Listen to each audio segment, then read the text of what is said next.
Hello నమస్తే, welcome to reality check. Reality check లో ప్రస్తుతం మనతో పాటు జాయిన్ అవుతున్నారు జై భీమ్రావ్ భారత్ పార్టీ అధ్యక్షులు సీనియర్ అడ్వకేట్ జడ శ్రవణ్ కుమార్ గారు. చాలా రోజులు అవుతుంది జడ శ్రవణ్ కుమార్ గారితో మాట్లాడి.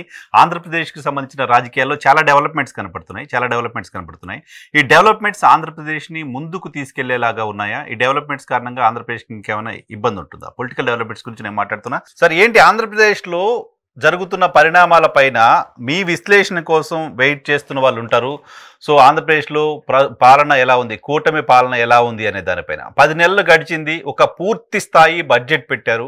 ఒక అంచనా ఏమన్నా వస్తుందా మీకు? ఒక అంచనాకి ఏమన్నా రాగలుగుతున్నారా పరిపాలన పైన? అంటే నా అంచనా పెద్దగా ప్రజలకి నా అంచనా బయాస్డ్ గా ఉండొచ్చు, అన్బయాస్డ్ గా ఉండొచ్చు, కానీ నా అంచనాతో పెద్ద అవసరం లేదు ప్రజలకి. బట్ ప్రజల అంచనా మనకు కావాలి. ప్రజల అంచనా అయితే ప్రజలు అంచనా వేస్తుందంటే అంటే ఎంప్లాయీస్ సెక్టారు, తర్వాత పూర్ పీపుల్ ఎవరైతే ఉంటారో, labour, downtrodden people and rural areas లో ఉన్నటువంటి ప్రజలు, తర్వాత కామన్ మ్యాన్, ఫార్మర్స్, వీళ్ళందరి అభిప్రాయం రిఫ్లెక్ట్ అవుతుంది. ఈ రిఫ్లెక్ట్ అయ్యే ఎందుకంటే ఎవ్రీడే కొన్ని వందల మందితో మేము ఇంటరాక్ట్ అవుతా ఉంటాం కాబట్టి, ఇంటలెక్చువల్ పీపుల్ తో కావచ్చు, లేకపోతే పూర్ పీపుల్ కావచ్చు, వీళ్ళందరితో ఇంటరాక్ట్ అయ్యే సందర్భంలో ఓవరాల్ గా అంటే మళ్ళీ నేను ఎక్కడికి వెళ్ళినా కూడా సహజంగా అక్కడ కామన్ పీపుల్ ఎవరెవరైతే ఉండేవాళ్ళు నన్ను కొద్దిగా రికగ్నైజ్ చేసి పొలిటికల్ గా కొంచెం ఏదో టీవీలో మాట్లాడుతుంటాం కాబట్టి, ఏంటి సార్ ఏంటి ఇలా ఉంది గవర్నమెంట్ అని మాట్లాడేవాళ్ళు కొంత. ఇలాగా ఓవరాల్ గా నేను నాకున్న అవగాహన ప్రకారం అయితే ఆపరేషన్ సక్సెస్, పేషెంట్ డైట్, రాష్ట్ర పేషెంట్ డైట్, ఇది రాష్ట్ర ప్రభుత్వం కూటమి ప్రభుత్వ పరిపాలన టూకీగా ఒక్క వర్డ్లో చెప్పాలి అంటే ఆపరేషన్ సక్సెస్, పేషెంట్ డైట్. 164 సీట్లు వచ్చినాయి, బట్ 5.5 కోట్ల మంది ప్రజలు చచ్చిపోయారు. ఏంటి కారణం? మల్టిపుల్ ఫ్యాక్టర్స్ ఉన్నాయి నరసింహరావు గారు, ఒక్క కారణం కాదు, మల్టిపుల్ ఫ్యాక్టర్స్. ఇప్పుడు ఎలా ఉంటదంటే పెనం ఇప్పుడు మనకి తెలుగులో సామెతలు ఉన్నాయి కదా, చాలా యాప్ట్ గా పనిచేస్తాయి. పెనం మీద ఒకవైపే కాలుతుందంట, పెనం మీద చపాతీ మీద ఒకవైపు కాలుతున్నానని పాప చాలా బాధపడిపోయిందంట. కాలుతున్నాను నేను ఒకవైపే కాలుతున్నాను, ఎగిరి దూకిందంట, దూకొచ్చి పొయ్యిలో పడిందంట. ఇంకా పొయ్యిలో పడితే ఏముంది, వెనక ముందు పక్కన అటు ఇటు మొత్తం గాలిపోవటమే. ఆంధ్రప్రదేశ్ రాష్ట్ర ప్రజల పరిస్థితి అలా అయింది. ఇప్పుడు పెనం మీద నుంచి పొయ్యిలో పడిపోయింది. కూటమి ప్రభుత్వం పొయ్యి లాగా ప్రజల్ని అన్ని వైపుల నుంచి వేధిస్తుంది, అన్ని వైపుల నుంచి కాలుస్తుంది. ఎందుకు అంటున్నారు సార్?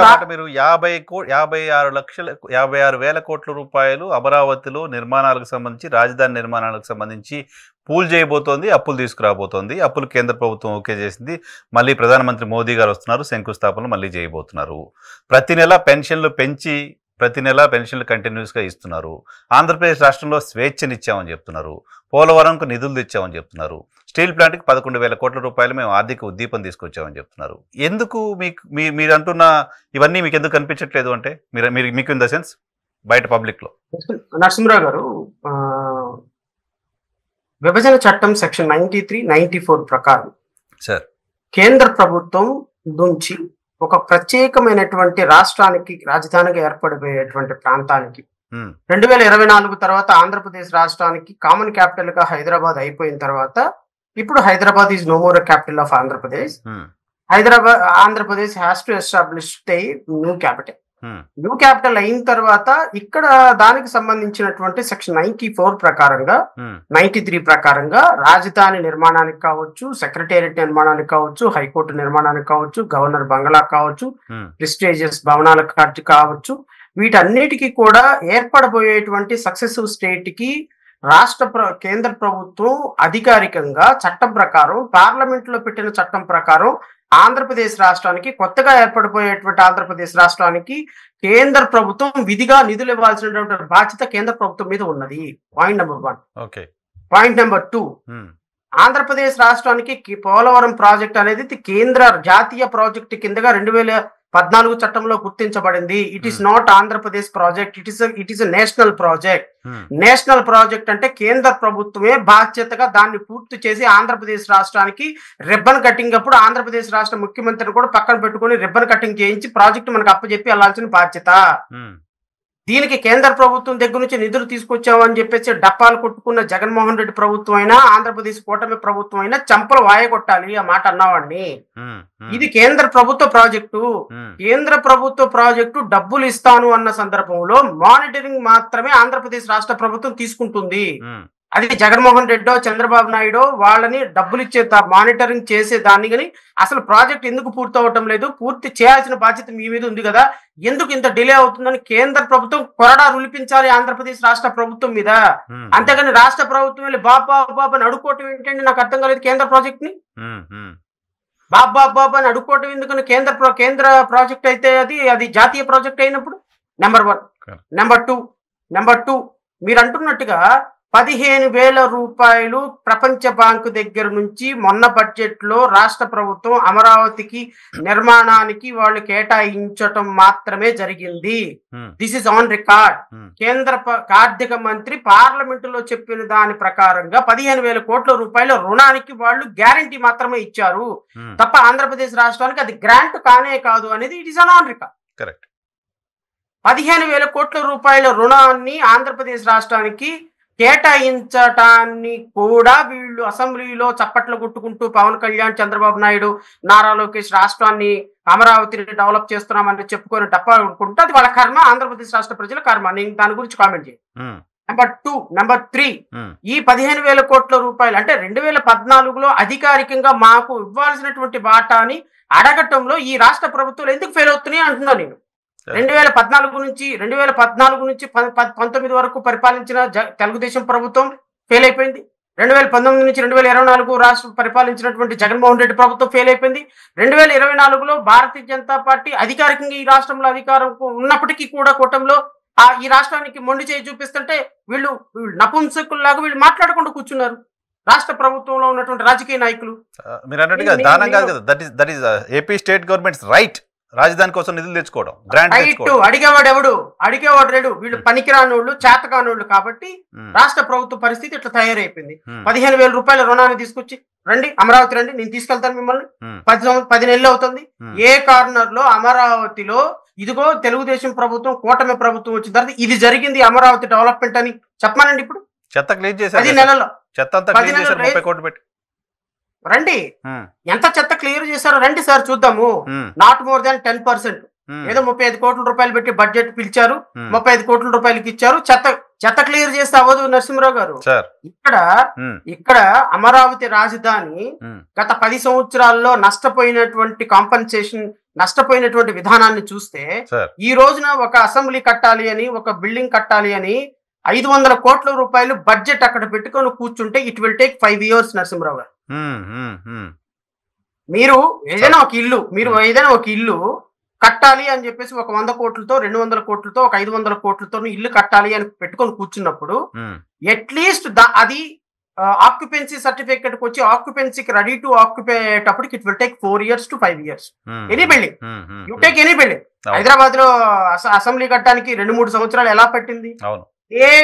ఏది డబ్బులు చేతిలో పెట్టుకొని 100 కోట్లు, 500 కోట్ల రూపాయలు భవనం కట్టాలి, ఇక్కడ ఒక స్టార్ హోటల్ కట్టాలి, లేకపోతే ఒక 10 అంతస్తుల బిల్డింగ్ కట్టాలి, ఒక 20 అంతస్తుల బిల్డింగ్ కట్టాలి, ఒక మల్టీనేషనల్ బిల్డింగ్ కట్టాలి అంటే at least it will take 5 years money పెట్టుకొని కూర్చుంటే.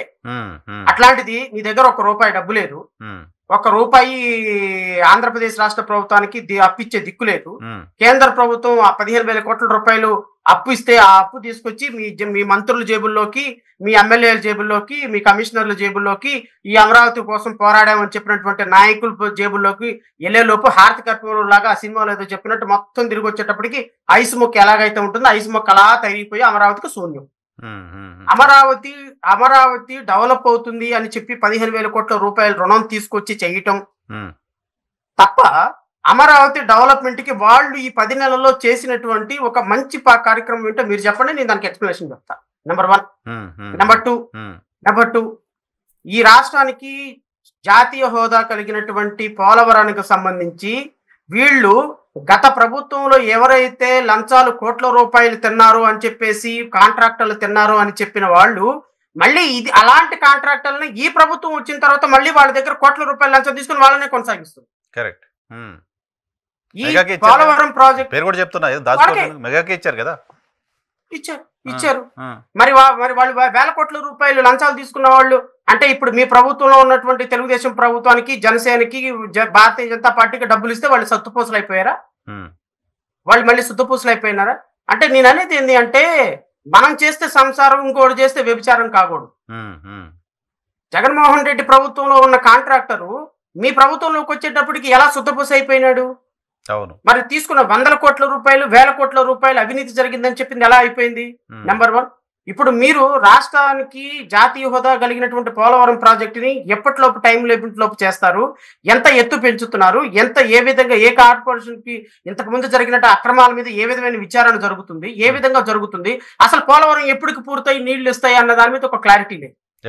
ఎప్పుడు అవుతుందో తెలియదని ముఖ్యమంత్రి గారు అంటారు. ఎప్పుడు కంప్లీట్ అవుతుందో తెలియదు గత ప్రభుత్వం నిర్వాహకం వల్ల అంటున్నారు ఆయన. తెలీదు, ఎందుకంటే Polavaram is nothing but ATM. Modi అన్నట్టు చంద్రబాబు నాయుడు ప్రభుత్వానికి పోలవరం అనేది ఒక ఏటీఎం. అది నేను అన్నది కాదు. గౌరవ ప్రధానమంత్రి గారు ఆన్ రికార్డు చంద్రబాబు నాయుడు గురించి మాట్లాడినటువంటి మాట. Polavaram is ATM to CM Chandrababu Naidu. వాళ్ళ 1000 కోట్ల రూపాయలు దోచుకోవడానికి ఆ ప్రాజెక్టును వాడుకుంటున్నారు. నేను ఒకటే చెప్తాను నరసింహ గారు, నేను మసిగొడ్డ కలిసి మొఖాన్ని పడేయటం కాదు. వీళ్ళు గత 10 నెలల్లో అమరావతి మీద ఏ విధమైనటువంటి డెవలప్ చేశారు, అమరావతికి ఏ విధమైన కంపెనీలు వచ్చినాయి, అమరావతి మీద పెట్టుబడులు ఎవరైనా పెట్టినారా, లేకపోతే పోలవరం వీళ్ళు జాయిన్ అయ్యేటప్పటికి, వీళ్ళు ఎజ్యూమ్ చేసేటప్పటికి పవరు ఎంత పర్సెంటేజ్ పూర్తయింది, వీళ్ళు ఎజ్యూమ్ చేసిన తర్వాత ఎంత పర్సెంటేజ్ పూర్తయింది, లేకపోతే స్టీల్ ప్లాంట్ కి ఏ విధమైనటువంటి నిధులు వీళ్ళు సమకూర్చుకోగలిగినారు, ఇప్పుడు రైల్వే జోన్ తీసుకురావడంలో వీళ్ళ పాత్ర ఎంత, ఆంధ్రప్రదేశ్ రాష్ట్రానికి ఏమైనా ప్రెస్టీజియస్ ఇన్స్టిట్యూషన్ తీసుకొచ్చారా, భారతీయ జనతా పార్టీకి ఇన్ని ఎంపీ సీట్లు, ఇన్ని ఎమ్మెల్యే సీట్లు ఇచ్చి ఈ రాష్ట్రంలో అధికారంలో భాగస్వామ్యం ఇచ్చినందుకు భారతీయ జనతా పార్టీకి బడ్జెట్ లోనో ఇంకో చోట మనకి 2014 చట్టాన్ని అనుసరించి కేటాయించిన నిధులేంటి? సింపుల్ గా వీటి మీద ఒక 10 నెలల్లో వైట్ పేపర్ రిలీజ్ చేయమనండి సార్. మాలాంటి వాళ్ళు నోట్లు మూత్ర పడతాయి కదా. కరెక్ట్, ప్రభుత్వం చెప్పాలి. బట్ ప్రభుత్వం చెప్తున్న మాటలు భారతీయ జనతా పార్టీ ఉంటుంది. అమిత్ షా గారు అంటున్నారు ఆంధ్రప్రదేశ్ రాష్ట్రానికి 3.5 లక్షల కోట్లు ఇచ్చేసావని. పవన్ కళ్యాణ్ గారు అంటున్నారు కేంద్రం నుంచి మేము 4 లక్షల కోట్లు తెచ్చామని. రాష్ట్ర ప్రభుత్వం అంటుంది 6.5 లక్షల కోట్లు పెట్టుబడులు వచ్చాయని. కూటమిలో ఉన్న 3 పార్టీలకు సంబంధించిన వాళ్ళు చెప్తున్న నంబరే డిఫరెంట్గా ఉంది. ఎందుకు ఏకత లేకుండా పోతుంది? ప్రభుత్వంగా ఒక నంబర్ చెప్పలేకపోతున్నారు. ఎందుకు మీరు అడిగినట్టుగా శ్వేతపత్రం రిలీజ్ చేసే ధైర్యం ప్రభుత్వం చేయలేకపోతుంది? ఇప్పుడు ముసలోడంట నేను లెగిస్తే మంచోడు కాదు అని అంటాడంట మంచంలో నుంచి. వాడు లేచేది లేదు, వీడు కొట్టేది లేదు. 4 లక్షల ఉద్యోగాలు మేము ఉద్యోగాల కల్పన చేశామని గవర్నర్ చేత, ఒక మాజీ సుప్రీంకోర్టు న్యాయమూర్తి చేత అసెంబ్లీలో అబద్ధాలు ఆడించిన తర్వాత ఇవే అబద్ధాలు మీరు 4 లక్షల ఉద్యోగాలు ఎక్కడిచ్చారని ఒక సభ్యురాలు, వైసీపీ సభ్యురాలు అడిగినప్పుడు నారా లోకేష్ సమాధానం ఏంటండి? 4 లక్షల ఉద్యోగాల కల్పనకి చర్యలు ప్రారంభించబడి అని. 4 లక్షలు ఎందుకు? ఇంకో 0 పెట్టుకుని 40 లక్షలు అనొచ్చు కదా. చర్యలు ప్రారంభించడానికి ఫిగర్ అవుట్ చేయాల్సిన పరిస్థితి ఉంది. పైగా దాంట్లో క్లియర్ గా కల్పించబడినవి అని ఉంది. కల్పించబడినవి ఉంది గవర్నర్ స్పీచ్, నేను కూడా చదివాను. కల్పించబడినవి అంటే వీళ్ళు జనరేషన్ కి చేస్తున్న అవకాశాలని మేము వీటిని మానిటర్ చేస్తున్నాము, లేకపోతే భవిష్యత్తులో క్రియేట్ చేస్తాము, ఇంత ఎంప్లాయ్మెంట్ జనరేషన్ కి క్రియేట్ చేయడానికి ప్రయత్నం చేస్తున్నాం అన్నప్పుడు ఈ ఒక్క ఆస్పెక్ట్ లోనే కూటమి ప్రభుత్వ డొల్లతనం బయటపడింది. ఒక్క ఆస్పెక్ట్ లోనే. మీరు రూరల్ ఏరియాలకు రండి నరసింహరావు గారు, ఒక్కడి దగ్గర డబ్బు లేదు, ఒక్క రూపాయి లేదు, మనీ జనరేషన్ లేదు, మనీ జనరేట్ అవటంలా. ఇక్కడ రైతుల దగ్గర పంటలు వేసుకోవడానికి డబ్బు లేవు.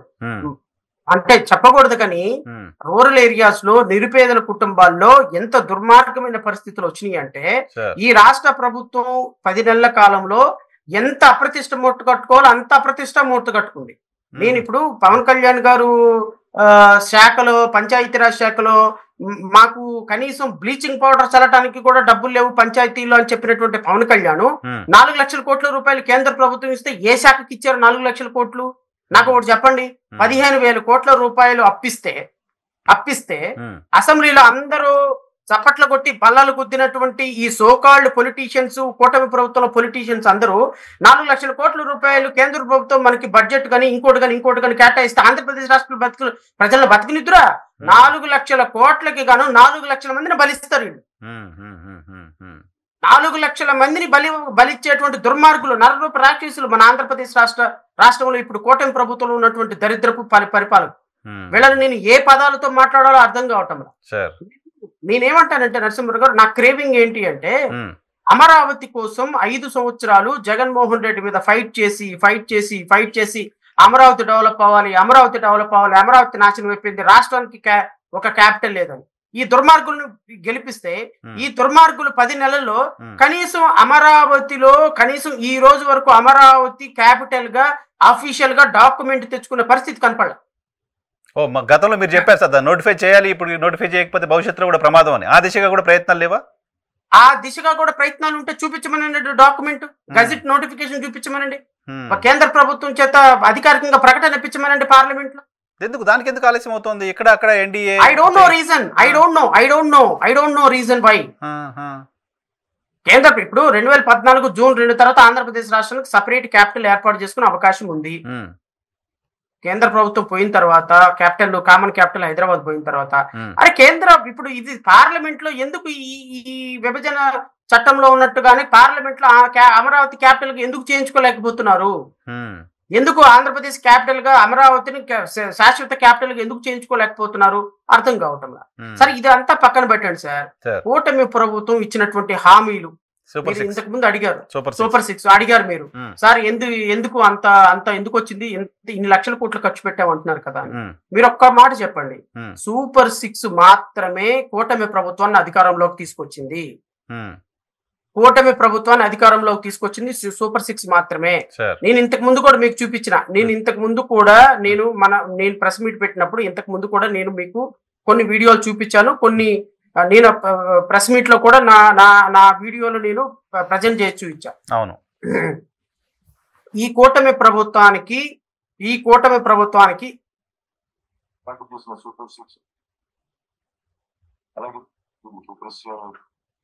తెలుగుదేశం పార్టీ చేసిన సూపర్ 6, అలాగే జనసేన ప్రతిపాదించిన షణ్ముఖ వ్యూహం, ఈ మూడిటితో కలిపి ముందుగా మేము 12తో ప్రారంభించి ఈరోజు సంపూర్ణంగా అన్ని ఎస్సీ ఎస్టీ అన్ని రకాల వర్గాలకి, ముస్లిం మైనారిటీలకి, క్రిస్టియన్లకి, అన్ని సంఘాల వాళ్ళకి, అన్ని రంగాల వాళ్ళకి చాలా సమగ్రంగా ఏర్పడిన కూటమి మన ఈ మేనిఫెస్టో. ఇది ముఖ్యంగా దీంట్లో నేను మీ దృష్టికి తీసుకొచ్చేది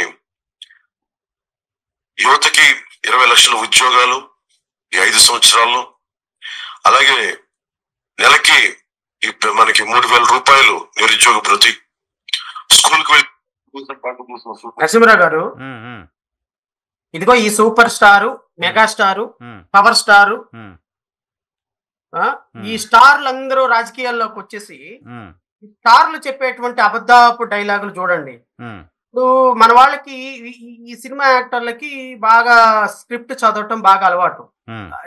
ఆ పక్కన ఉన్నటువంటి ఆయన అంతర్జాతీయ స్టారు, ఈయనేమో పాపం నేషనల్ స్టార్. ఈ అంతర్జాతీయ స్టారుకి జాతీయ స్టార్ కి తోడైపోయి రాష్ట్ర ప్రజలని అబద్ధాల కోపంలోకి నెట్టివేసి అబద్ధాల మాయ మాటలతోటి వీళ్ళిద్దరు కలిసి ఉమ్మడి జాబితా రిలీజ్ చేసినటువంటి ఉమ్మడి జాబితా సూపర్ 6. రాష్ట్ర ప్రజలు సూపర్ 6 ని చూసి మాత్రమే మీకు ఓటేశారు. మీరు ఆశతో ఏదో అంటే ఈ సూపర్ 6 తోటి జీవితాలు మారిపోతాయి అని కాదు. సూపర్ 6 అనేవి వాళ్ళ జీవితాల్లో ఎంతో కొంత ప్రగతిని తీసుకొచ్చి పెట్టేటువంటి అవకాశం ఉందని ఈ దుర్మార్గులిద్దరూ, నేనంటాను వీళ్ళిద్దరిని, చంద్రబాబు నాయుడు, పవన్ కళ్యాణ్, అంటే ఇప్పుడు మీకు ఇచ్చినటువంటి మాట, నేను మీకు ఒక మాట ఇచ్చి పలానా ఒక కార్యక్రమం చేయించుకొని నేను ఆ మాట నిలబెట్టుకోకపోతే నన్ను అనేటువంటి పదం చీటర్. అంతే కదా, చీటర్. వీళ్ళిద్దరూ కూడా ఆంధ్రప్రదేశ్ రాష్ట్రానికి cheaters, very very very big cheaters. Telugu Desam Chandrababu Naidu గారు, పవన్ కళ్యాణ్ గారు, వీళ్ళిద్దరూ చీటర్స్ అంటా. నేను ఎందుకు చీటర్స్ అంటానంటే గత 10 నెలల్లో సూపర్ 6 అమల్లో నిరుద్యోగ వృత్తి రాష్ట్రంలో 86 లక్షల మంది నిరుద్యోగులు ఉన్నారు నరసింహరావు గారు, అకార్డింగ్ టు ది క్యాలిక్యులేషన్. రాష్ట్ర ప్రభుత్వ అధికారిక సర్వే ప్రకారమే గత 5 సంవత్సరాల్లో కావచ్చు, ఇంకోటి కావచ్చు, డిగ్రీ చదివిన దగ్గర నుంచి కూడా డిగ్రీ చదివి డిస్కంటిన్యూ చేసినటువంటి వ్యక్తి దగ్గర నుంచి పిహెచ్డి చదివి ఖాళీగా ఉన్నటువంటి వ్యక్తి వరకు వీళ్ళందరూ కూడా అన్ఎంప్లాయీస్. ఎవరి స్థాయిలో వాళ్ళు నిరుద్యోగుల కిందగానే రిజిస్టర్ కాబడాలి. ఈ 86 లక్షల మందికి నెలకి 3,000 రూపాయల చొప్పున నిరుద్యోగ భృతి ఇస్తానన్న మాట గత 10 నెలల నుంచి పోతే ఒక నిరుద్యోగి 30,000 రూపాయలు మిస్ అయిపోయినాడు. ఈ 30,000 రూపాయలు ఎప్పుడు ఇస్తారు వీళ్ళు? ఈ బడ్జెట్ లో కూడా పెట్టలా, వచ్చే సంవత్సరం కూడా ఇచ్చే ఆలోచన లేదు ప్రభుత్వం. నెంబర్ 1. నెంబర్ 2, ఈ రాష్ట్రంలో ఉన్నటువంటి 2.5 కోట్ల నుంచి 3 కోట్ల వరకు ఉన్నటువంటి మహిళలకి ప్రతి నెల 1,500 రూపాయలు ఇస్తామన్నారు. ఏమైపోయింది అది?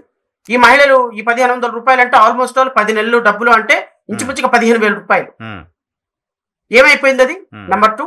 నెంబర్ 3, వీళ్ళు తల్లికి వందనం పేరుతో ఇస్తానన్నటువంటి డబ్బులు ఏమైపోయినాయి? గ్యాస్ సిలిండర్ల డబ్బులు ఏమైపోయినాయి? మహిళలకు ఉచిత ఆర్టీసీ ప్రయాణం ఏమైపోయింది? ఇలాంటివన్నీ సూపర్ సిక్స్. రైతులకు ఇచ్చేటువంటి డబ్బులు ఏమైపోయినాయి? రైతులకు ఎవరి 20,000 రూపాయలు రావాలి.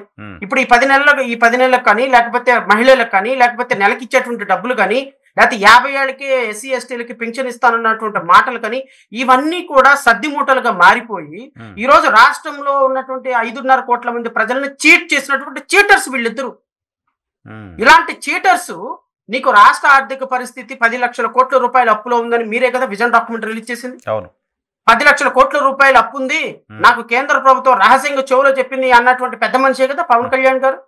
మరి ఈ పెద్ద మనిషికి 10 లక్షల కోట్ల అప్పు ఉంది, రాష్ట్రానికి 10 లక్షల కోట్ల రూపాయల అప్పు ఉంది, ఫైనాన్షియల్ కెపాసిటీ లేదు. రాష్ట్రం నువ్వు 2 లక్షల పుస్తకాలు చదివావు కదా, 2 లక్షల పుస్తకాలు చదివినప్పుడు నీకు ఆ మాత్రం ఎకనామిక్స్ తెలీదా?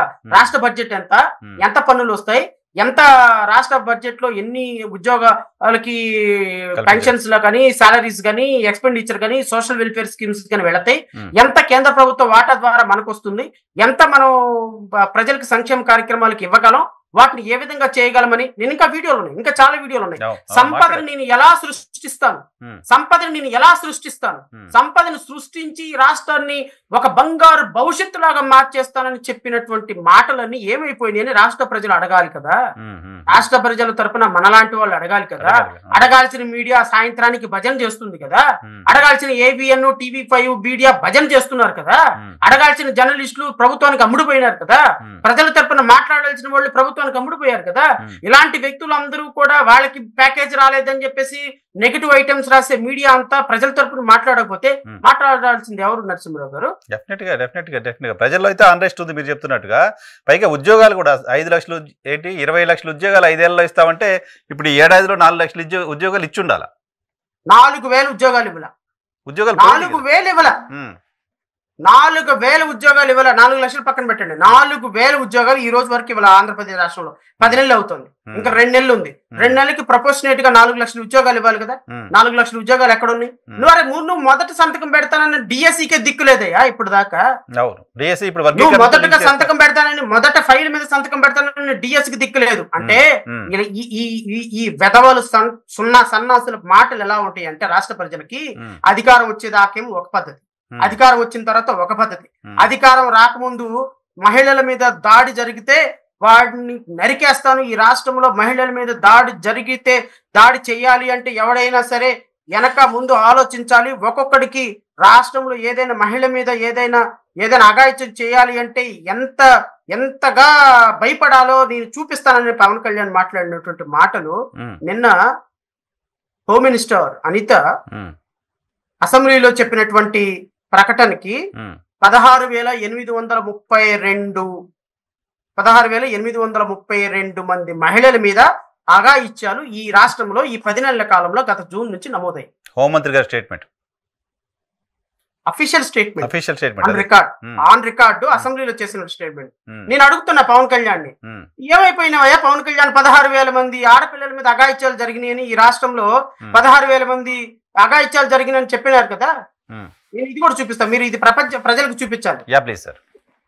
ఎందుకంటే ఇది ఇట్స్ నాట్, ఏదైనా సరే ఒక పరిస్థితి ప్రజలకి మనం అర్థమయ్యేటట్టు చెప్పాలి అంటే, అధికారం రాకముందు, అధికారం వచ్చిన తర్వాత ప్రజలు ఏ విధంగా మాట్లాడుతున్నారు, ఏ విధంగా ప్రజలను వంచిస్తున్నారు, ఏ విధంగా అబద్ధాలు చెప్పి 30,000 మంది అమ్మాయిలు మిస్ అయ్యారు, నాకు కేంద్ర ప్రభుత్వం రహస్యంగా నా చెవులో చెప్పిందని చెప్పినారు కదా. మరి 30,000 మంది అమ్మాయిల పరిస్థితి ఏంటి? శ్రవణ్ గారు ఆడియో పైన మీరు చేయబెట్టినట్టున్నారు, ఆడియో మ్యూట్ అయింది, స్పీకర్ పైన చేయబెట్టి ఆడియో తక్కువ వస్తుంది. అదే అమ్మాయిల మిస్సింగ్ గురించి మాట్లాడిన మాటే కదా. ఓకే, ఆడియో రాలేదు సార్. సంరక్షించే చట్టాలు పట్టుకొస్తాం. ఆడపిల్లల జోలికి ఎవ్వరు చెయ్యి వేస్తే, ఆడపిల్లల జోలికి ఒక తల్లి ఆడపిల్లల్ని రోడ్డు మీద పంపిస్తే కేవలంగా ఏ మాత్రం మీ మానవ ప్రాణానికి కలిగిన కఠినమైన చట్టాలను పట్టుకొస్తాం. తల్లి తగలేసి చట్టాలు పట్టుకొస్తాం. ఎవరు చేస్తారు ఆడపిల్లలు మేము చేస్తారు. మీరు మొదటిసారి కాదు, నేను మీకోసం నాయకులు కూడా ఒకటి చెప్పాను, మీరు మా వాళ్ళకి నిలబడకపోతే నేను ప్రతి నియోజకవర్గం ఉభయ గోదావరి జిల్లాలో నేను దత్తత తీసుకుంటాను, నేనే తిరుగుతాను. ఎంత దుర్మార్గం అంటే ఇంకా చాలా ఉంది. ఇంకా ఈ ఇట్లాంటి వాళ్ళ మాటలు వినటం అనేది దౌర్భాగ్యం. మన కర్మ, ఏం చేస్తాం మరి. రాష్ట్ర ప్రజలు ఆయనకు ఉప ముఖ్యమంత్రి పోస్ట్ ఇచ్చారు కాబట్టి. ఆడపిల్ల మీద చెయ్యి వెయ్యాలి అంటే గజగజ వణికిపోయేటట్టుగా నూతన చట్టాలను తీసుకొస్తాం, అధునాతన పద్ధతులను పాటిస్తాం. ఈ రాష్ట్రంలో తీసుకొచ్చినటువంటి నూతన చట్టాలు 16,800 మంది ఆడపిల్లల మీద అఘాయిత్యాలు జరిగినాయి అని మీ హోంమంత్రి చెప్పింది. నువ్వేం గాడిదలకు వస్తున్నావా? నువ్వేమైనా గుడ్డుకోవడానికి పళ్ళు తోముతున్నావా? నువ్వు వెళ్ళిపోయి సనాతన ధర్మం అని ఆ ఊరు ఈ ఊరు వేసుకొని ఊరేగుతున్నావా? రాష్ట్రంలో 15-16 మంది పిల్లల మీద అఘాయిత్యాలు జరిగితే మీరు మొన్న ఏం మాట్లాడతాడు ఈ పెద్ద మనిషి, ఇలా అనుకుంటా జుట్టాగరేసుకొని, law will take their own course because the law is always is open to everyone. law will take their own course అనే వాడికి నీకెందుకు ఈ సొల్లు కబుర్లు ఎందుకు మరి మీటింగుల్లో? law will take their own course అని నువ్వు సమాధానం ఉప ముఖ్యమంత్రి అయిన తర్వాత చెప్పటానికి, దానికి ఇదిగో ఈ విధంగా కఠినమైన చట్టాలను తీసుకొస్తాం, నేను దత్తత తీసుకుంటాను, ఈస్ట్ గోదావరిని వెస్ట్ గోదావరిని దత్తత తీసుకుంటాను, మా నాయకులందరినీ మాట్లాడాను, రాష్ట్రంలో ఏ మహిళ మీద చెయ్యేస్తే ఆ మహిళ మీద చెయ్యేందుకు వేసాను అని ఆయన వాళ్ళ ఇంట్లో కుటుంబ సభ్యులందరూ బాధపడేటువంటి ఒక నూతనమైనటువంటి ఆ పద్ధతులు తీసుకొస్తానని చెప్పినటువంటి మీరు ఈ రాష్ట్రంలో మహిళల భద్రతకి ఏమి 10 నెలల్లో తీసుకున్నారో నాకు అర్థం కాదు. ఓవరాల్ గా నేను చెప్పేది ఏంటి అంటే నరసింహరావు గారు, ఇది అంటే ప్రభుత్వాన్ని విమర్శించడం అంటే ఏదో ప్రభుత్వం మీద దుమ్మెట్టు పోయటం కాదు ఇక్కడ అర్థం. ప్రభుత్వం అనేది అకౌంటబుల్ గా ఉండాలి, నెంబర్ 1. నెంబర్ 2, వీళ్ళు ఇచ్చినటువంటి హామీలను నిజాయితీగా, నిష్కల్మషంగా, నిజామాబద్ధంగా కేంద్ర ప్రభుత్వంతో ఫైట్ చేసి, సార్ మేము ఆంధ్రప్రదేశ్ రాష్ట్రంలో అధికారంలో ఉన్నాం, గత 5 సంవత్సరాల్లో రాష్ట్ర ప్రభుత్వం అనేది రాష్ట్రంలో కొన్ని ఇబ్బందికరమైన పరిస్థితులు సృష్టించింది. ఇలాంటి ఇబ్బందికరమైన పరిస్థితుల నుంచి రాష్ట్రం బయటపడాలంటే మీరు మాకు ఎక్స్ట్రాడినరీ హెల్ప్ చేయాలి. రాష్ట్ర ప్రభుత్వంలో రాష్ట్ర ప్రజలు ఈ రోజు అన్ఎంప్లాయ్మెంట్ తోటి, లేకపోతే ఇక్కడ చాలా ఇబ్బందికరమైన పరిస్థితుల్లో ఉన్నారు, ఇన్ఫ్లేషన్ రేట్ పెరిగింది, ప్రొడక్టివిటీ తగ్గింది, ప్రజలకు పర్చేజింగ్ కెపాసిటీ తగ్గింది, క్యాపిటల్ లేదు, ఇన్వెస్ట్మెంట్ లేదు, ఎక్స్పోర్ట్స్ లేవు, ఇంపోర్ట్స్ లేవు. ఈ రాష్ట్రానికి మీరు ప్రత్యేకంగా మా రాష్ట్రాన్ని గుర్తించాలని చంద్రబాబు నాయుడు గాని పవన్ కళ్యాణ్ గాని వెళ్ళి కేంద్ర ప్రభుత్వంతో మాట్లాడిన సందర్భం ఏ రోజున ఉందా? మరి వీళ్ళ మాటలకు స్పందించి అదనంగా ఏమైనా మనకి నిధులు ఇచ్చినట్టుందా? నేను ఒకటి సింపుల్ లాజిక్ చెప్తాను నరసింహరావు గారు, క్యాలిక్యులేషన్. మొన్న బడ్జెట్ 2024లో ప్రవేశపెట్టిన బడ్జెట్ లో 59,600 కోట్ల రూపాయలు మన పక్కనే ఉన్నటువంటి నితీష్ కుమార్ స్టేట్ కి ఇచ్చారు. అవును. రమారమి 60,000 కోట్ల రూపాయలు ప్రత్యేకమైన నిధులు ఆ రాష్ట్రానికి, బీహార్ రాష్ట్రానికి సపరేట్ గా స్పెషల్ స్టేటస్ ఇవ్వలేకపోతున్నాం కాబట్టి in the name of special status 59,000 కోట్ల రూపాయలు రమారమి ఆ రాష్ట్రానికి స్పెషల్ ప్యాకేజ్ ఇచ్చారు. ఏది రైల్వే జోన్ కాకుండా, సపరేట్ గా ఇవ్వాల్సినటువంటి ఫండ్స్ కాకుండా, వాళ్ళ రెగ్యులర్ గా వచ్చేవి కాకుండా 60,000 కోట్ల రూపాయలు వాళ్ళు శాంక్షన్ చేయించుకోగలిగారు. ఈ రాష్ట్రంలో అధికారంలో ఉన్న భారతీయ జనతా పార్టీ దగ్గర నుంచి ₹1 అదనపై నిధులు మనం కేటాయించుకోలేకపోతే మిమ్మల్ని ఏం పరిపాలకులు అనాలి సార్ చెప్పండి? దేశ రాకపోతే కనీసం తీసుకురావడానికి మేము ప్రయత్నం చేస్తున్నాం లాంటి ఎఫర్ట్ కూడా కనపట్ల. లీగల్ గా వచ్చాయి, కాన్స్టిట్యూషనల్ రైట్ ఉన్నవి కూడా రావట్లా. మీరు అన్నట్టుగా అమరావతికి వాళ్ళు ఇవ్వాలి కదా, దేర్ రెస్పాన్సిబిలిటీ ఇవ్వాలి. కానీ 15,000 కోట్ల రూపాయలు అప్పించారుగా. అప్పిపించడం సార్, అప్పిపించడం కాదు కదా కావాల్సింది. అయ్యో బాగుందండి, మీరు అసెంబ్లీలో ఈ సోకాళ్ళ సనాతన ధర్మాధికారి అంటే ఆయన్ని పవన్ కళ్యాణ్ గారిని నేను తిట్టకూడదు. ఎందుకు తిట్టకూడదు అంటే ఇప్పుడు పవన్ కళ్యాణ్ ని రోజు అకేపాలు కోటేసుకొని వచ్చి తిడతాడు. మన పవన్ కళ్యాణ్ కూడా తిట్టామంటే మనల్ని కూడా అకేపాలతో కలిపి వేస్తారు. అందుకని నేను పవన్ కళ్యాణ్ గారిని తిట్టడానికి, ఎందుకంటే వ్యక్తిగతంగా పవన్ కళ్యాణ్ గారిని దూషించడం కరెక్ట్ కాదు. ఎందుకంటే పాయింటే కదా చెప్పిన మాట. ఆయన ఒక హ్యూమన్ బీయింగ్, ఆయన కూడా ఒక human being. He is holding honourable deputy chief minister post. నేను వ్యక్తిగతంగా పవన్ కళ్యాణ్ గారు ఏంటి, పవన్ కళ్యాణ్ గారి క్యారెక్టర్ ఏంటి, పవన్ కళ్యాణ్ గారి జీవన విధానం ఏంటి, నాకు ఆయన నో వే కన్సర్న్, నాకు అనవసరమైనటువంటి విషయాలు. నేననేది మీరు ఒక పొలిటీషియన్ గా మీరు వచ్చినప్పుడు, రాష్ట్ర ప్రజలకు వచ్చినప్పుడు 30,000 మంది అమ్మాయిలు మిస్ అయ్యారు, 30,000 మంది అమ్మాయిలు మిస్ అయ్యారు, నేను వాళ్ళందరినీ వెతికి పట్టుకుంటాను, నాకు అధికారం ఇస్తే అన్నారు. 30,000 మంది అమ్మాయిలు మిస్ అయిపోయినారని పాప నీకు అధికారం ఇచ్చారు, మీరు ఎంతమంది అమ్మాయిలు వెతికి పట్టుకున్నారనేది నేను అడుగుతా ఖచ్చితంగా. 10 లక్షల కోట్ల రూపాయలు జగన్మోహన్ రెడ్డి దగ్గర తీసుకున్నాను, జగన్మోహన్ రెడ్డి 10 లక్షల కోట్ల రూపాయలు అప్పు చేశాడు అని చెప్పని అన్నాడు. 10 లక్షల కోట్ల రూపాయల అప్పులో ఈ రాష్ట్ర ప్రభుత్వాన్ని మళ్ళీ మీ చేతిలో పెట్టినారు కాబట్టి మీరు అప్పుల్లో నుంచి బయటకన్నా పడేయాలి, లేదంటే రాష్ట్రం డెవలప్మెంట్ తీసుకోవాలి నేను అడుగుతా. ఉమ్మడి జాబితాలో చంద్రబాబు నాయుడుతో కలిసి కూర్చోనిగా మీరు జాయింట్ మేనిఫెస్టో రిలీజ్ చేసినప్పుడు, ప్రతిదానికి నాది హామీ అన్నప్పుడు, త్రిముఖ వ్యూహం అన్నప్పుడు, లేకపోతే 3 పాయింట్ ఫార్ములా అన్నప్పుడు మీరు ఏం చేశారని నేను అడుగుతా. మీరు అవేమి చేయకుండా, ఇచ్చినటువంటి హామీలను నెరవేర్చకుండా మాట్లాడినటువంటి మాటలన్నీ మర్చిపోయినారు. తిరుపతి గుడిలో ఒకసారి, తర్వాత ఇంకో చోట ఇంకొకసారి సనాతన ధర్మం అని చెప్పేసి ప్రజల మత విద్వేషాలు రెచ్చగొట్టేటువంటి ప్రభుత్వ కార్యక్రమాలు చేస్తున్నప్పుడు, డైవర్ట్ అయినప్పుడు మిమ్మల్ని నమ్మి ఓట్లు వేసినటువంటి ప్రజల తరపున ప్రశ్నించాల్సినటువంటి బాధ్యత నాలాంటి వాడికి ఉంటుందనేది నా బాధ్యత. సార్, మొన్నటి ఆవిర్భావ సభ, జనసేన ఆవిర్భావ సభ, ఈ సభలో నాగబాబు గారు మాట్లాడిన ఒక మాట, పవన్ కళ్యాణ్ గారు మాట్లాడిన ఇంకో మాట, చాలా పెద్ద చర్చ రాజకీయంగా చూసాం. తెలుగుదేశం పార్టీని బాగా హర్ట్ చేసినట్టుగా కూడా కనపడ్డాయి. ఒకటి, ఓ వ్యక్తి వల్ల గెలవలేదు పిఠాపురంలోనే నాగబాబు గారు మాట్లాడడం, తెలుగుదేశం పార్టీ 40 సంవత్సరాల పార్టీకి మనం లేపి నిల్చోబెట్టామని పవన్ కళ్యాణ్ గారు మాట్లాడడం, ఎలా చూస్తారు దీన్ని? ఇది half true statement. Half true statement ఎందుకంటే అసలు ఒక విధంగా కూటమి ప్రభుత్వ విజయానికి కర్త కర్మ క్రియ జగన్మోహన్ రెడ్డి. కరెక్ట్ చెప్పారు, 100%, నో డౌట్ అందులో, నా పర్సెప్షన్ లో. ఎందుకంటే I agree with your perception. నా పర్సెప్షన్ లో ఇది వాళ్ళ పార్టీ వాళ్ళు అంగీకరిస్తారా లేదా, లేదు ఈవెన్ అంగీకరించి తీరాలి, ఎందుకంటే మనం ప్రజల కోణంలో నుంచి మాట్లాడుతున్నాం కాబట్టి. జగన్మోహన్ రెడ్డి అనేటువంటి ఒక వ్యక్తి తీసుకున్నటువంటి నిర్ణయాల వల్ల ప్రజలు నాకు అధికారం ఇచ్చారు, 151 సీట్లతోటి నేను ఏమి చేసినా ప్రజలు తీసుకుంటారు, నేను 3 లక్షల కోట్ల రూపాయలు, అంటే అప్పటికి ఎలక్షన్ టైంకి 2,59,000 కోట్ల రూపాయలు డిబిటీ ద్వారా ప్రజలకు నేను డబ్బులు ఇచ్చాను డైరెక్ట్ గా. 30 లక్షలకు పైగా ఇళ్ల స్థలాలు ఇచ్చాను ప్రజలకి. నేను ఇంత సంక్షేమ పథకాలు ఇస్తున్నప్పుడు ఎవరి కోసం ఓటేయరు, నేను ప్రజల మనిషిని, నాకు నేను ఏమి చేసినా చెల్లిపోద్దు అనేటువంటి వెర్రవీగేటువంటి ఒక తల బిరుసుతనం అంటారు చూసా, ఆ తల బిరుసుని విరిచి 2 కాళ్ళు విరిచి పొయ్యిలో పెట్టి కప్పెట్టిపోయినారు ప్రజలు. ఈ కప్పెట్టడానికి, ఈ వెర్రవీగతనానికి ఒక ఒక ఒక ఒక రిప్లికేషన్, ఒక consequence action Janasena, Telugu Desam, Bharatiya Janata party కలయిక ప్లస్ సూపర్ 6. సూపర్ 6 అనేది కాన్సిక్వెన్షియల్ యాక్షన్, అది పక్కన పెట్టండి. సూపర్ 6 తర్వాత విషయం. అసలు ముందు వీళ్ళ combination it self is a successful formula. ఎందుకు అంటే వీళ్ళ ముగ్గురు కలవటానికి జగన్మోహన్ రెడ్డి చేసినంత సహకారం, జగన్మోహన్ రెడ్డి పడినంత తపన, అంబటి రాంబాబు పడినంత తపన, విడదల రజనీ పడిన తపన, రోజా పడిన తపన, తెలుగు వైఎస్ఆర్ కాంగ్రెస్ పార్టీలో నాయకులు పడిన తపన అంతా ఇంతగా వాళ్ళని కలపటానికి వాళ్ళు పడినటువంటి తపన, ఈవెన్ ఇంక్లూడింగ్ సజ్జల రామకృష్ణారెడ్డితో సహా.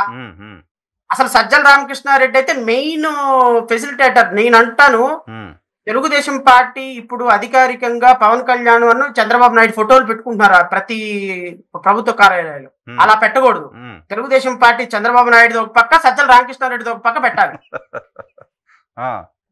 ఎందుకు అంటే సజ్జల రామకృష్ణారెడ్డి ఈ రాష్ట్ర ప్రభుత్వం 11 సీట్లు రావడానికి కారణం ఆయనే, వీళ్ళు 164 సీట్లు రావడానికి కారణం ఆయన కాదు సార్. సజ్జల రామకృష్ణారెడ్డి ఏం చేస్తారు? సజ్జల రామకృష్ణారెడ్డి జగన్మోహన్ రెడ్డి ఏం చెప్తే అది చేస్తారు, అంతేకాని జగన్మోహన్ రెడ్డి ఏం చేయాలో సజ్జల రామకృష్ణారెడ్డి డిక్టేట్ చేసే పరిస్థితిలో ఉన్నారా? సరే, ఎలా ఉంటదంటే రాజుగారు తప్పు చేసినా రాజుగారు తప్పు చేసినట్టు ఉండదు. ఆయనకి ప్రభుత్వ సలహాదారుడు ఉన్నప్పుడు ఆయన సలహా మేరకే చేసినట్టు అయిపోద్ది. పైగా సలహాదారుడు కాబట్టి ముఖ్య సలహాదారుడు కాబట్టి ఇప్పుడు ఎక్కడో బురదగుంట్లో నీళ్లు తీసుకొచ్చి శంఖంలో పోసారనుకోండి, ఏమైద్ది? తీర్థం అయింది. ఇప్పుడు జగన్మోహన్ రెడ్డి నోట్లో నుంచి వచ్చినటువంటి, ఆయన మనసులో నుంచి వచ్చిన, ఆయన నోట్లో నుంచి వచ్చిన, ఆయన మస్తిష్కంలో నుంచి వచ్చిన, అది ఇన్ఫ్లుయెన్స్ చేసింది సజ్జల రామకృష్ణారెడ్డి అనే ఇంప్రెషనే కదా. కరెక్ట్. ఇది కూడా ముఖ్య సలహాదారుడు కాబట్టి అఫ్ కోర్స్ జగన్మోహన్ రెడ్డి సలహాలు తీసుకోడు, సజ్జల రామకృష్ణారెడ్డి సలహాలు తీసుకోడు. ఆయన పిలిచి పెద్ద బంట్రోతులాగా ఇది తీసుకున్నాను, నువ్వు దీన్ని ఇంప్లిమెంట్ చేయని చెప్పేటువంటి మెకానిజమే తప్ప సజ్జల రామకృష్ణారెడ్డి ఇవ్వడు, ఒపీనియన్స్ ఇవ్వడు. ఆయన ఒపీనియన్ తీసుకున్న ప్రసక్తే లేదు జగన్మోహన్ రెడ్డి. ఎందుకంటే జగన్మోహన్ రెడ్డి అనేటువంటి ఆయన తనని తాను కాల్చుకోవటానికి తనే ఇంట్రెస్ట్ చూపిస్తాడు తప్ప ఇంకొకరిని ఎలో చేయడు తన కాల్చుకోవటానికి. భస్మాసురుడిని జగన్మోహన్ రెడ్డితో పోల్చొచ్చు చక్కగా. భస్మాసురుడు లాగా నెత్తి మీద భస్మం చేసుకోగలిగిన దాంట్లో ఆయన ఎక్స్పర్ట్. ఇలా ఈ కూటమి ప్రభుత్వం కలవటానికి జగన్మోహన్ రెడ్డి తీసుకున్నటువంటి ఒక దుర్మార్గకరమైన నిర్ణయం చంద్రబాబు నాయుడు అరెస్ట్. చంద్రబాబు నాయుడు అరెస్టు తోటి రాష్ట్ర రాజకీయాలు మారిపోయినాయి. జగన్మోహన్ రెడ్డి గారు వాళ్ళని ఫెసిలిటేట్ చేసి వాళ్ళ కలవటం తోటి ఎప్పుడైతే పవన్ కళ్యాణ్ అనేటువంటి వ్యక్తి కాన్స్టిట్యున్సీకి 10,000, 15,000, 5,000, 3,000 ఓట్లు ఉన్నటువంటి పవన్ కళ్యాణ్ కలవటం తోటి రాష్ట్ర రాజకీయాల్లో తెలుగుదేశం పార్టీలో ఒక తెలియని ఊపు వచ్చింది.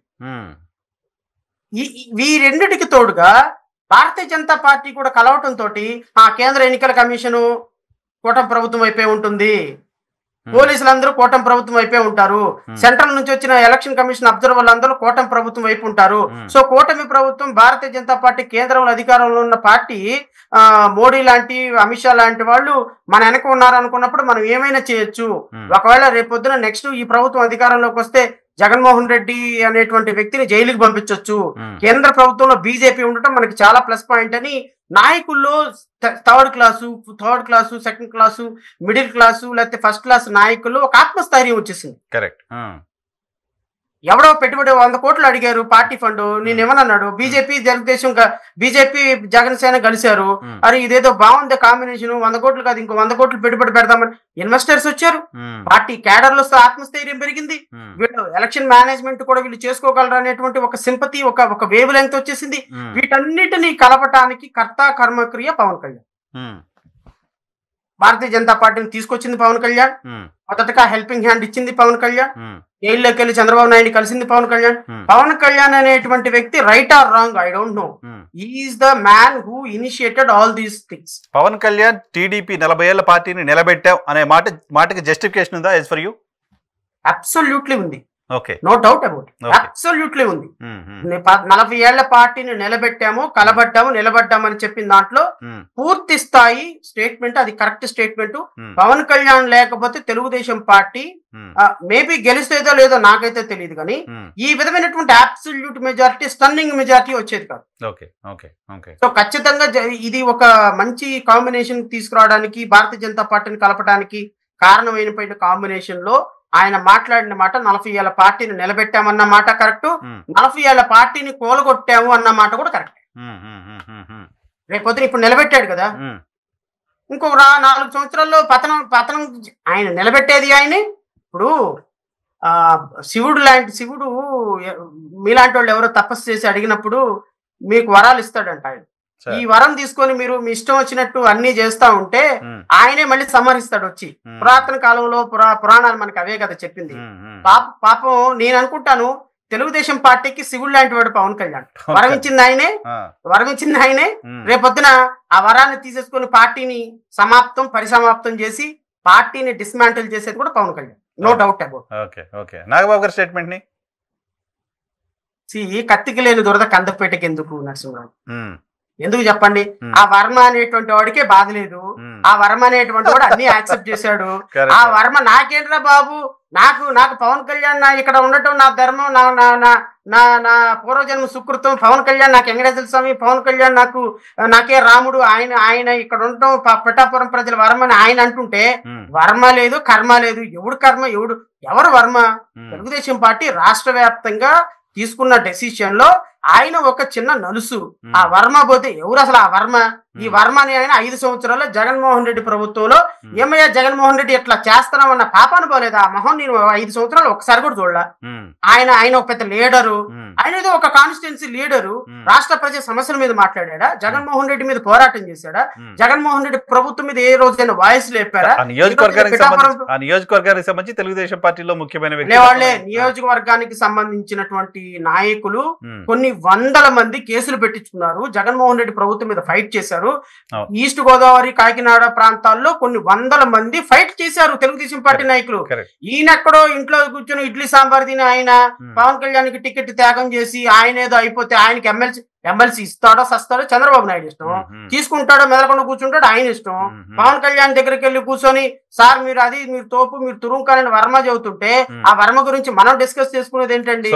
నాగబాబు గారి స్టేట్మెంట్ కూడా మీరు ఆ స్టేట్మెంట్ అసలు ఆ స్టేట్మెంట్ ఆయన ఫస్ట్ ఆఫ్ ఆల్ నాగబాబే ఆటలో అరటిపండు. నాగబాబు స్టేట్మెంట్ మీద డిస్కషన్ పెట్టడం ఇంకా అనవసరం. ఆ డిస్కషన్ లో వర్మ గురించి మాట్లాడటం ఇంకా అనవసరం. కాదు సార్, కాదు అట్లా కాదు. నాగబాబు అనే వ్యక్తి రేపు పొద్దున మీ రాష్ట్రంలో కేబినెట్ మంత్రి కాబోతున్నాడు సార్. ప్రస్తుతం ఆయన శాసనమండలి సభ్యుడు, రేపు పొద్దున మంత్రి కాబోతున్నారు. ఏం కాదనటం లేదు నరసింహ గారు. మంత్రి అయితే అయ్యి ఉండొచ్చు, మంత్రిగా గౌరవిస్తాం, అందులో డౌట్ ఏముంది. మంత్రిగా గౌరవిస్తాం. పొలిటికల్ పార్టీ స్టేట్మెంట్లకు సంబంధించినంత వరకు కామెంట్ చేయాల్సిన అవసరం నాకు లేదంటున్నాను నేను. ఇప్పుడు రేపొద్దున ఆయన ఏదన్నా ఒక శాఖకు మంత్రి అయ్యాడు అనుకోండి నాగబాబు గారు, ఆనరబుల్ మినిస్టర్ గారు మీరు మీ శాఖలో ఈ పని చేయలేదు, ఇదిగో ఈ ఫండ్స్ వచ్చినాయి, ఈ విధంగా చేయలేదు, ఈ విధంగా చేస్తా అన్నారు, మీ శాఖలో ఇది ఈ తప్పు జరుగుతుందని ప్రశ్నిస్తా. నేను ప్రశ్నిస్తుంది అక్కడ నాగబాబుని కాదు, నేను ప్రశ్నిస్తుంది పవన్ కళ్యాణ్ కాదు, నేను ప్రశ్నిస్తుంది చంద్రబాబు నాయుడు కాదు, నేను ప్రశ్నిస్తుంది నారా లోకేష్ కాదు, నేను ప్రశ్నిస్తుంది ఆ పొజిషన్ లో కూర్చున్నటువంటి హానరబుల్ మినిస్టర్స్ ని, హానరబుల్ డిప్యూటీ చీఫ్ మినిస్టర్స్ ని, హానరబుల్ ఎమ్మెల్యేస్ ని, హానరబుల్ చీఫ్ మినిస్టర్ ని నేను ప్రశ్నిస్తున్నా. వీళ్ళు చీఫ్ మినిస్టర్ లేకపోతే డిప్యూటీ చీఫ్ మినిస్టర్లు కాకపోతే వీళ్ళు ఎవరండి? నేను ఎందుకు ప్రశ్నిస్తాను? ప్రజలు ఎందుకు ప్రశ్నిస్తారు? మాకేం అవసరం? నాకు అనవసరం. నువ్వే కన్సర్న్. ఈవెన్ రేపొద్దున నాగబాబు వర్మ మీద చేసిన కామెంట్ వాళ్ళ పార్టీ ఆవిర్భావ సభలో 190 కామెంట్లు చేసుకుంటారు. పాయింట్ ఏంటంటే అక్కడ ఆ సభలో వాళ్ళు మాట్లాడిన వ్యాఖ్యల తర్వాత టీడీపీ జనసేన మధ్య ఏదో జరుగుతోందా, క్రాక్స్ వస్తాయా, ఈ రకమైన ఓ చర్చకు ఆ సభలో మాట్లాడిన మాటలు, ఆ కామెంట్స్ దోహదం చేస్తున్నాయి. సో అందుకోసం ఆ పాయింట్ ఆఫ్ వ్యూలో అడుగుతున్నా, అటువంటిది ఏమైనా మీరు ఊహిస్తున్నారా అని. సార్ మొన్న ఇప్పుడు కొత్తగా పెళ్ళైన కాపురం అంటే ప్రాక్టికల్ గా మాట్లాడితే కొత్తగా పెళ్ళైన కొత్త భార్య మీద మోజు అంటారు సహజంగా మా ఏరియాలో. హనీమూన్ అంటాం అని కూడా కాదు, భార్య కొత్త మోజులో ఉన్నాడు అంటాం. కొత్త మోజులో ఉన్న భర్త ఎలా ఉంటాడు అంటే సాయంత్రం 6 గంటలకు ఇంటికి వస్తామంటే 5:30కే వచ్చేస్తాను బంగారం అంటే. ఓకేనా? మా అమ్మ వాళ్ళ ఇంటికి రేపు వెళ్దామంటే రేపు ఎందుకు, ఈరోజు సాయంత్రం వెళ్ళిపోదాం అంటాడు. మిస్డ్ కాల్ అట్లా డైల్ చేయకపోయి ముందే ఎత్తేస్తాడు ఫోను. ఎక్కడ ఉన్నావు ఏంటి అంటే నాకు ఫోన్ చేయబోతున్నావు అని. ఈ విధమైనటువంటి యాటిట్యూడ్ ఒక భార్యాభర్తల మధ్య కొత్తగా పెళ్ళైన మరి నాకైతే ఉంది. మరి మిగతా వాళ్ళకి సంగతి నాకైతే తెలియదు, కానీ నేనైతే సహజంగానే ఆ విధంగా ఉంటుంది ఎవరికైనా కొత్తగా పెళ్ళైన. ఇప్పుడు పాప మా మెసేజ్ పొద్దున ఫోన్ చేస్తే సాయంత్రం 7 గంటలకు చూసుకుంటాను నేను. ఏంటి ఫోన్ చేసావు అంటాను. రీజన్ ఏంటి అంటే ఒక ప్రాక్టికల్ వే ఆఫ్ అప్రోచ్ లో వెళ్తే నరసింహరావు గారు, కూటమి ప్రభుత్వం కొత్త మోజులో ఉంది. ఇప్పుడు ఇద్దరి మధ్య కలహాలు ఉన్నాయి, ఇద్దరి మధ్య క్లాషెస్ ఉన్నాయి, ఇద్దరి మధ్య అంతర్మదనం జరుగుతుంది. కానీ తెలుగుదేశం పార్టీ తోటి పోటీ పడే స్థాయి పవన్ కళ్యాణ్కి లేదు. ఎందుకంటే పవన్ కళ్యాణ్ 2024లో పవన్ కళ్యాణ్ కలిసే సందర్భంగా ఆయనకుంది 4.5% ఓటింగ్ మాత్రమే. తెలుగుదేశానికి ఇప్పటికీ కూడా 40% ఓటింగ్ హోల్డ్ చేసుకుని ఉన్నది. తెలుగుదేశం కనుక కలవకపోతే పవన్ కళ్యాణ్ 21 చోట్ల కాదు కదా, తను నుంచున్న చోట కూడా గెలిచేవాడు కాదు. నరసింహరావు గారు. ఎందుకు అంటే పవన్ కళ్యాణ్ గారికి 2 సందర్భాల్లో ఏమైపోయింది చూసాం ఇంతకు ముందు. సో నేను అనేది ఏంటి అంటే పవన్ కళ్యాణ్ కి సొంత ఇమేజ్ ఉన్నప్పటికీ కూడా 40% ఓటింగ్ హోల్డ్ చేసుకున్నటువంటి తెలుగుదేశం పార్టీ కాంబినేషన్ లేకపోతే ఆయన ఎమ్మెల్యేగా కూడా గెలిచేవాడు కాదు. But he has taken a wise decision. Somehow he inserted in alliance, and alliance అనేది చాలా డ్రాస్టిక్ గా చాలా చాలా సక్సెస్ఫుల్ గా ముందుకు నడిచింది. సో రేపొద్దున తెలుగుదేశం పార్టీ ఈ పవన్ కళ్యాణ్ గారు కలవటం వలన వీళ్ళు సక్సెస్ ఏది మీరు అడిగిన ప్రశ్న ఏంటి? సో కూటమిలో కలహాలు ఉన్నాయి, కూటమిలో ఇప్పుడున్న పరిస్థితుల్లో జనసేన అనే పార్టీ వ్యూహాత్మకంగా వెళుతుందేమోనని నాకు అనిపిస్తుంది. ఎందుకంటే ఈ 3 సంవత్సరాలు 4 సంవత్సరాలు ఎలాంటి పరిస్థితుల్లో కూడా ప్రభుత్వంతో కాన్ఫరెంటేషన్ పెట్టుకునే అంటే దాన్ని తెగేదాకా తాడు లాగే పరిస్థితిలో ఉండదు తీసుకురాడు జనసేన. ఒక సందర్భంలో జనసేన కూడా తగ్గే అవకాశమే ఉంటుంది. కానీ జనసేన పార్టీ తన వింగ్స్ ని స్ట్రెంగ్తన్ చేసుకోవడానికి ప్రయత్నం చేస్తుంది ఈ 3 సంవత్సరాలు. ఫైనాన్షియల్ రిసోర్సెస్ పెంచుకోవటం, సెంట్రల్ గవర్నమెంట్ లో రేపొద్దున జమిలీ ఎన్నికలు వస్తే కేంద్ర ప్రభుత్వంతో భారతీయ జనతా పార్టీ యొక్క బ్రాంచ్ పార్టీగా ఇక్కడ ఉండటం. నేను అనుకోవటం జనసేన పార్టీ ఖచ్చితంగా 1 and other day ఖచ్చితంగా భారతీయ జనతా పార్టీలో మెర్జ్ అయిపోయే పార్టీ, ఖచ్చితంగా మెర్జ్ అయిపోయే పార్టీ, అందులో నో డౌట్ మెర్జ్ అవుతుంది. ఈ రోజు కాకపోతే రేపు, రేపు కాకపోతే ఎల్లుండి మెర్జ్ అవుతుంది. మెర్జ్ అయిన పార్టీ ఎందుకంటే 2000 కాంగ్రెస్ పార్టీ ఆల్టర్నేటివ్ గా ఈ దేశంలో కనిపించడం లేదు నరసింహరావు. 3వ ప్రత్యామ్నాయం వస్తుందని నేను అనుకోవటం లేదు. ఎందుకు అంటే ప్రాంతీయ పార్టీలని ఇప్పుడు మన ఢిల్లీలో ఏమైంది, అరవింద్ కేజ్రీవాల్ మునిగిపోయినారు. సో రేపొద్దున ఈవెన్ తెలంగాణలో కేంద్ర ప్రభుత్వంలో మళ్ళీ బీఆర్ఎస్ వచ్చినప్పటికీ కూడా వీళ్ళు ఖచ్చితంగా మళ్ళీ బీజేపీతో కలవాల్సిన పరిస్థితి ఉంటుంది. ఖచ్చితంగా ఈ విధమైనటువంటి కాంబినేషన్ లో భారతీయ జనతా పార్టీ ఖచ్చితంగా ఒక సిగ్నిఫికెంట్ రోల్ ప్లే చేసే సందర్భంలో జనసేన యాజ్ అ ప్రాంతీయ పార్టీగా రాష్ట్రానికి ముఖ్యమంత్రి అవ్వాలి అంటే కొన్ని వేల కోట్ల రూపాయలు డంప్ చేయాల్సి వస్తుంది, కేంద్ర ప్రభుత్వ సహకారం కావాల్సి వస్తుంది.